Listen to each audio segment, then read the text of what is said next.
معزز ناظرین، سب سے پہلے میری طرف سے آپ کو السلام علیکم۔ ناظرین، آج پیش خدمت ہے ایسی قابل توجہ ویڈیو جس میں آپ کو آگاہ کریں گے کہ وہ کون کون سے مقامات ہیں جب حضرت عمر فاروق رضی اللہ عنہ کی زبان اقدس سے نکلی چند ایسی باتیں جن سے اللہ تعالی بہت خوش ہوا اور ان باتوں کو وحی کی صورت میں آپ صلی اللہ علیہ وآلہ وسلم پر نازل کیا۔ لہٰذا آپ ان مقامات سے آگاہ ہونے کے لیے اس ویڈیو کو مکمل دیکھیں۔ ویڈیو کا باقاعدہ آغاز کرنے سے قبل آپ کے گوش گزار کرنا چاہتا ہوں کہ آپ ہمارے چینل اسلامک گولڈن سٹوریز کو ضرور سبسکرائب کریں اور ساتھ ہی موجود گھنٹی کے بٹن کو بھی دبا دیں تاکہ آپ کو ہماری ہر آنے والی ویڈیو بر وقت مل سکے۔ پہلا مقام، مقام ابراہیم کو نماز پڑھنے کی جگہ بنانے کی خواہش۔ مقام ابراہیم وہ پتھر ہے جس پر کھڑے ہو کر حضرت ابراہیم علیہ السلام نے کعبے کو تعمیر فرمایا۔ روایت میں ہے کہ جب نبی کریم صلی اللہ علیہ وآلہ وسلم نے بیت اللہ کا طواف کیا تو سیدنا عمر فاروق رضی اللہ عنہ نے نبی کریم صلی اللہ علیہ وآلہ وسلم سے یہ تمنا کی کہ کیوں نہ ہم مقام ابراہیم کو نماز پڑھنے کی جگہ بنا لیں۔ اس بات کو کچھ ہی دیر گزری تھی کہ رب العالمین کی طرف سے سورہ بقرہ کی یہ آیت نازل ہوئی، وَاتَّخِذُوا مِن مَّقَامِ إِبْرَاهِيمَ مُصَلًّى۔ ترجمہ: اور تم مقام ابراہیم کو نماز پڑھنے کی جگہ مقرر کر لو۔ دوسرا مقام، امہات المؤمنین کے لیے پردے کے حکم کی خواہش۔ اسلام میں جب تک پردے کے واضح احکام نازل نہیں ہوئے تھے تو نبی اکرم صلی اللہ علیہ وآلہ وسلم کے انتہائی احترام کے پیش نظر سیدنا فاروق اعظم رضی اللہ عنہ کی دلی خواہش تھی کہ نبی کریم صلی اللہ علیہ وآلہ وسلم کی ازواج مطہرات پردے میں رہیں۔ ایک مرتبہ سیدنا فاروق اعظم رضی اللہ عنہ نے اس خواہش کا اعادہ کیا اور عرض کیا، یا رسول اللہ، آپ کے گھر میں نیک و بد ہر طرح کے لوگ آتے ہیں، کاش آپ امہات المؤمنین کو پردے کا حکم دے دیں۔ اسی وقت امہات المؤمنین کے پردے کے وہ احکام نازل ہوئے جو قرآن حکیم کے سورۃ الاحزاب میں درج ہیں۔ وَإِذَا سَأَلْتُمُوهُنَّ مَتَاعًا فَاسْأَلُوهُنَّ مِن وَرَاءِ حِجَابٍ۔ ترجمہ: اور جب تم نبی کریم صلی اللہ علیہ وآلہ وسلم کی بیویوں سے کوئی چیز طلب کرو تو حجاب کے پیچھے سے طلب کرو۔ تیسرا مقام، امہات المؤمنین کو تنبیہ۔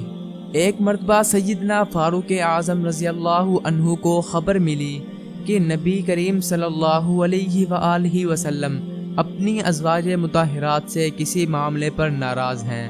آپ اپنی بیٹی حضرت حفصہ رضی اللہ عنہا جو آپ صلی اللہ علیہ وآلہ وسلم کی زوجہ ہیں ان کے پاس اور پھر دیگر امہات المؤمنین کے پاس گئے اور فرمایا، تم لوگ باز آ جاؤ ورنہ اللہ تعالیٰ تم سے بہتر ازواج رسول اللہ صلی اللہ علیہ وآلہ وسلم کو دے گا۔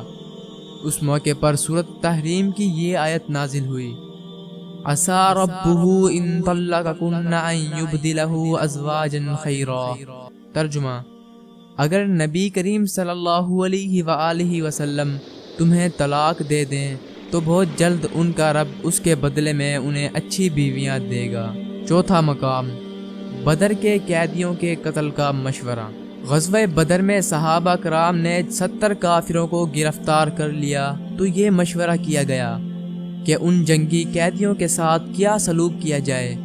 نبی کریم صلی اللہ علیہ وآلہ وسلم نے صحابہ کرام کی رائے لی جس پر مختلف آراء پیش کی گئی۔ ایک مشورہ یہ دیا گیا کہ ان سے فدیہ لے کر معاف کر دیا جائے۔ ایک اور رائے یہ دی گئی کہ ان کو درختوں کے ساتھ باندھ کر آگ لگا دی جائے، جبکہ سیدنا عمر فاروق رضی اللہ عنہ نے یہ عرض کیا، یا رسول اللہ، ان لوگوں نے آپ کو جھٹلایا اور آپ کو آپ کے وطن سے نکال دیا، آپ اجازت دیجئے کہ ان کی گردنیں اتار دی جائیں۔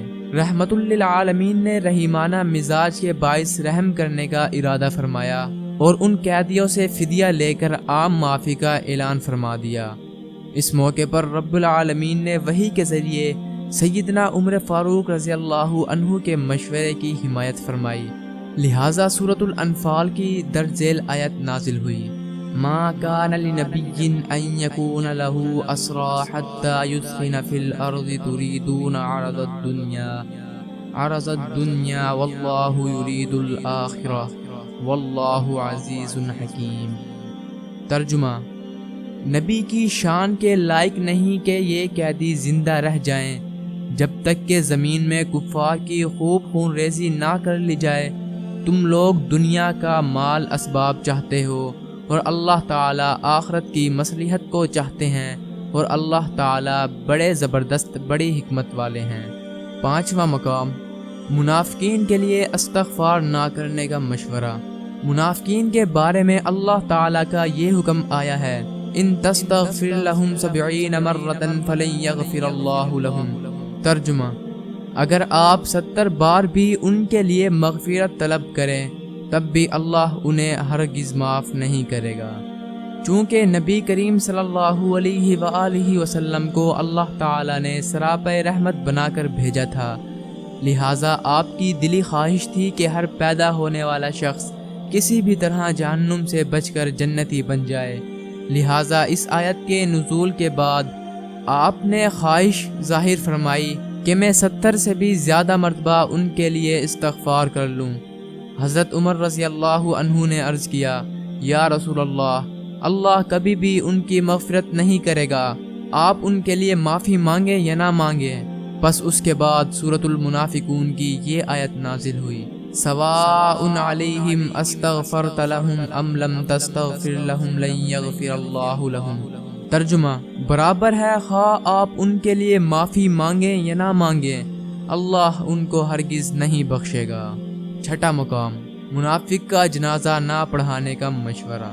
عبداللہ بن ابی بن سلول، جو کہ اپنی اسلام دشمنی کے باعث رئیس المنافقین کہلاتا تھا، بظاہر خود کو مسلمان ظاہر کرتا تھا لیکن دل سے اللہ اور رسول کا دشمن تھا۔ اسی عبداللہ کا بیٹا صحیح مسلمان تھا اور اپنے باپ کے منافقانہ رویے سے خائف و تائب بھی تھا۔ جب اس منافق کا انتقال ہو گیا تو اس کا بیٹا نبی اکرم صلی اللہ علیہ وآلہ وسلم کی خدمت اقدس میں حاضر ہوا اور درخواست کی، آپ اس کا جنازہ پڑھا دیں تو یقیناً اس کی مغفرت ہو جائے گی۔ آپ مجسم رحمت تھے، آپ کے دل میں خواہش پیدا ہوئی کہ اگر میرے جنازے پڑھانے سے کوئی شخص جہنم کی بجائے جنت میں جا سکتا ہے تو اس میں کوئی حرج نہیں۔ آپ کے اس کریمانہ طرز عمل اور دشمن سے درگزر کے باعث کئی منافقین توبہ کر کے اسلام میں داخل ہو گئے۔ جب آپ نے جنازہ پڑھانے کا فیصلہ کر لیا اور اس کے لیے تشریف لے جانے لگے تو سیدنا فاروق اعظم رضی اللہ عنہ نے آپ کا دامن تھام لیا اور عرض کیا، یا رسول اللہ، آپ ابن ابی کی نماز پڑھانے کے لیے تیار ہو گئے ہیں، حالانکہ اس نے فلاں دن اس طرح کی باتیں کی تھی۔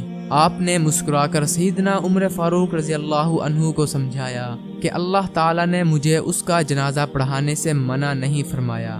آپ نماز جنازہ پڑھانے کے بعد واپس تشریف لائے تو تھوڑی ہی دیر میں سورہ توبہ کی 2 آیات نازل ہوئیں، وَلَا تُصَلِّ عَلَىٰ أَحَدٍ مِّنْهُمْ مَاتَ أَبَدًا وَلَا تَقُمْ عَلَىٰ قَبْرِهِ إِنَّهُمْ كَفَرُوا بِاللَّهِ وَرَسُولِهِ وَمَاتُوا وَهُمْ فَاسِقُونَ۔ ترجمہ: اور ان میں سے کوئی مر جائے تو کبھی نماز جنازہ نہ پڑھیں اور نہ اس کی قبر پر کھڑے ہوں، بے شک انہوں نے اللہ اور اس کے رسول سے کفر کیا اور نافرمانی کی حالت میں مر گئے۔ حضرت عمر فاروق رضی اللہ عنہ فرماتے ہیں کہ اس آیت کی نزول کے بعد آپ نے کبھی کسی منافق کا جنازہ نہیں پڑھا اور نہ کسی منافق کی قبر پر گئے۔ 7واں مقام، زبان سے نکلے الفاظ آیت قرآنی بن کر آ گئے۔ جب سورۃ المؤمنون کی ابتدائی آیات میں اللہ تعالیٰ نے انتہائی خوبصورت انداز میں تخلیق انسانی کے مراحل بیان فرمائے اور پھر سیدنا عمر رضی اللہ عنہ نے یہ آیت پڑھی تو بے ساختہ زبان سے یہ الفاظ نکلے، فتبارک اللہ احسن الخالقین۔ ترجمہ: سو بڑی برکت اللہ کی جو سب سے بہترین تخلیق کرنے والا ہے۔ بس یہ الفاظ وہی بن کر آ گئے اور اسی مذکورہ آیت کے ساتھ منسلک کر دیے گئے۔ 8واں مقام، برات سیدہ عائشہ رضی اللہ عنہا۔ ایسا ہی ایک اور واقعہ اس وقت پیش آیا جب عبداللہ بن ابی وغیرہ منافقین نے ام المؤمنین سیدہ عائشہ صدیقہ رضی اللہ عنہ پر بہتان تراشی کی۔ آپ نے صحابہ کرام سے مشورہ طلب کیا تو فاروق اعظم نے فرمایا، سبحانک ھذا بہتان عظیم۔ ترجمہ: پس جب رب العالمین نے وحی کے ذریعے ام المؤمنین کی برات کا اعلان فرما دیا تو سیدنا فاروق اعظم رضی اللہ عنہ کے یہی الفاظ سورۃ النور کی آیات کا حصہ بن گئے۔ ناظرین، یہ چند واقعات اختصار کے پیش نظر سیدنا عمر فاروق رضی اللہ عنہ کی یوم شہادت یکم محرم الاحرام کے حوالے سے تحریر کیے گئے ہیں، جبکہ آپ کی موافقت وحی کے مزید واقعات بھی موجود ہیں۔